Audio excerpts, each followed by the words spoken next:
Israel പ്രധാനമന്ത്രി Benjamin Netanyahu ന്യൂയോർക്കിലെത്തിയാൽ അദ്ദേഹത്തെ arrest ചെയ്യാനുള്ള സാധ്യതകൾ പരിശോധിക്കുന്നതായി New York city mayor Zohran Mamdani. Netanyahu ഒരു യുദ്ധക്കുറ്റവാളിയാണെന്നും അന്താരാഷ്ട്ര ക്രിമിനൽ കോടതി അദ്ദേഹത്തിനെതിരെ കുറ്റം ചുമത്തിയിട്ടുണ്ടെന്നും മംദാനി പറഞ്ഞു. നിയമവിഭാഗവുമായി അറസ്റ്റ് സംബന്ധിച്ച ചർച്ചകൾ സജീവമായി നടന്നുവരികയാണെന്നും അദ്ദേഹം വ്യക്തമാക്കി. ദി ന്യൂയോർക്ക് ടൈംസിന്റെ ദി ഇന്റർവ്യൂ എന്ന പോഡ്കാസ്റ്റിലാണ് മംദാനി ഈ നിർണായക നീക്കത്തെക്കുറിച്ച് സൂചന നൽകിയത്. നെതന്യാഹു ഹേഗിലെ അന്താരാഷ്ട്ര കോടതിയിലാണ് ഇരിക്കേണ്ടതെന്നും കഴിഞ്ഞ കുറേ വർഷങ്ങളായി അദ്ദേഹത്തിന്റെ പ്രവൃത്തികൾ ഇതിന് തെളിവാണെന്നും മംദാനി പറഞ്ഞു. ഗാസയിലെ ഇസ്രായേൽ യുദ്ധത്തെ വംശഹത്യ എന്നാണ് അദ്ദേഹം വിശേഷിപ്പിച്ചത്. തന്റെ തിരഞ്ഞെടുപ്പ് പ്രചാരണ വേളയിൽ നെതന്യാഹുവിനെ അറസ്റ്റ് ചെയ്യുമെന്ന് മംദാനി വാഗ്ദാനം ചെയ്തിരുന്നു. സെപ്റ്റംബറിൽ നടക്കാനിരിക്കുന്ന ഐക്യരാഷ്ട്രസഭയുടെ പൊതുസഭയിൽ പങ്കെടുക്കാൻ ഇസ്രായേൽ പ്രധാനമന്ത്രി ബെഞ്ചമിൻ നെതന്യാഹു ന്യൂയോർക്കിലെത്താൻ സാധ്യതയുണ്ട്. അന്താരാഷ്ട്ര ക്രിമിനൽ കോടതി 2024 നെതന്യാഹുവിനും മറ്റ് ഇസ്രായേൽ നേതാക്കൾക്കുമെതിരെ യുദ്ധക്കുറ്റങ്ങൾ ചുമത്തി അറസ്റ്റ് വാറന്റ് പുറപ്പെടുവിച്ചത്. എന്നാൽ അമേരിക്കൻ ഭരണകൂടം ഈ വാറന്റിനെ അംഗീകരിക്കുന്നില്ല. ICC വാറന്റ് നടപ്പിലാക്കാൻ രാജ്യങ്ങളെ ബാധ്യസ്ഥരാക്കുന്ന റോം ചട്ടം അമേരിക്ക ഔദ്യോഗികമായി അംഗീകരിച്ചിട്ടില്ല. പ്രസിഡന്റ് ഡൊണാൾഡ് ട്രംപും ജോ ബൈഡനും ICC വാറന്റിനെ തള്ളിക്കളഞ്ഞിരുന്നു. സ്റ്റേറ്റ് സെക്രട്ടറി മാർക്കോ റൂബിയോ ഉൾപ്പെടെയുള്ളവർ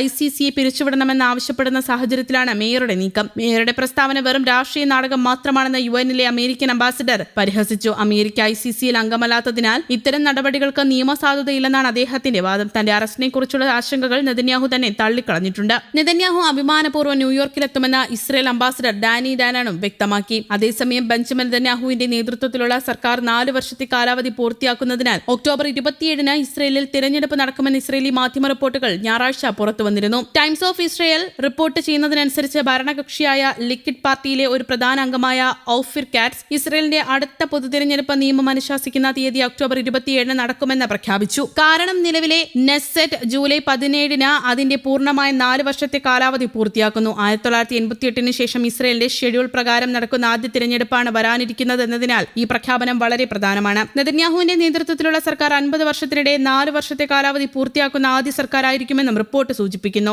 ആദ്യം നിശ്ചയിച്ച പ്രകാരം തിരഞ്ഞെടുപ്പ് നടത്തണമെന്ന സഖ്യം അഭ്യർത്ഥിച്ചതിനെ തുടർന്നാണ് ഈ തീയതിയിൽ തിരഞ്ഞെടുപ്പ് നടത്താൻ തീരുമാനിച്ചത്. അതേസമയം തിരഞ്ഞെടുപ്പിനുള്ള സ്ഥാനാർത്ഥി പട്ടിക സെപ്റ്റംബർ 7-ന് അവസാനിപ്പിക്കുമെന്ന് ഇസ്രായേലി മാധ്യമങ്ങൾ റിപ്പോർട്ട് ചെയ്തു. 4 പതിറ്റാണ്ട് നീണ്ട രാഷ്ട്രീയ ജീവിതത്തിലെ ഏറ്റവും കഠിനമായ തിരഞ്ഞെടുപ്പ് പോരാട്ടമാണ് നെതന്യാഹു നേരിടുന്നതെന്ന് രാഷ്ട്രീയ വിശകലന വിദഗ്ധർ കരുതുന്നു. 2023 ഒക്ടോബർ 7-ലെ സുരക്ഷാ പരാജയങ്ങൾ, ഗാസയിലെയും ലെബനനിലെയും യുദ്ധങ്ങൾ, അദ്ദേഹത്തിന്റെ സർക്കാർ കൈകാര്യം ചെയ്ത രീതി, ഇറാനുമായുള്ള സംഘർഷത്തിനിടയിൽ US-ഉമായുള്ള ഇസ്രായേലിന്റെ ബന്ധത്തിലുണ്ടായ സമ്മർദ്ദം എന്നിവയെ അടിസ്ഥാനമാക്കി വോട്ടർമാർ അദ്ദേഹത്തെ വിലയിരുത്തുമെന്ന് പ്രതീക്ഷിക്കുന്നു. സൈനിക തിരിച്ചടികൾ, വർദ്ധിച്ചുവരുന്ന മരണങ്ങൾ, സംഘർഷങ്ങളിൽ വ്യക്തമായ ഒരു അന്തിമ ഫലത്തിന്റെ അഭാവം എന്നിവ കാരണം ഒരു പരുന്ത് എന്ന നിലയിലുള്ള അദ്ദേഹത്തിന്റെ പ്രതിച്ഛായയ്ക്ക് മങ്ങലേറ്റിട്ടുണ്ട്. അതേസമയം അഴിമതി ആരോപണങ്ങളും ആഭ്യന്തര രാഷ്ട്രീയ വിവാദങ്ങളും അദ്ദേഹത്തിന്റെ രാഷ്ട്രീയ നിലപാടിനെ ബാധിക്കുന്നു. മേഖലാ സംഘർഷങ്ങൾ അവസാനിപ്പിക്കാൻ അമേരിക്കയുടെ നേതൃത്വത്തിൽ അടുത്തിടെ നടന്ന ശ്രമങ്ങൾ സുരക്ഷയിൽ ശ്രദ്ധ കേന്ദ്രീകരിക്കുന്ന ഒരു ശക്തനായ വ്യക്തിയെന്ന തന്റെ പ്രതിച്ഛായ നിലനിർത്താനുള്ള നെതന്യാഹുവിന്റെ ശ്രമത്തെ കൂടുതൽ സങ്കീർണമാക്കിയിരിക്കുന്നു. കഴിഞ്ഞയാഴ്ച പ്രസിദ്ധീകരിച്ച ചാനൽ 12 ന്യൂസ് പോൾ പ്രകാരം ബെഞ്ചമിൻ നെതന്യാഹുവിന്റെ നേതൃത്വത്തിലുള്ള ലിക്വിഡ് പാർട്ടിയും ഗാസി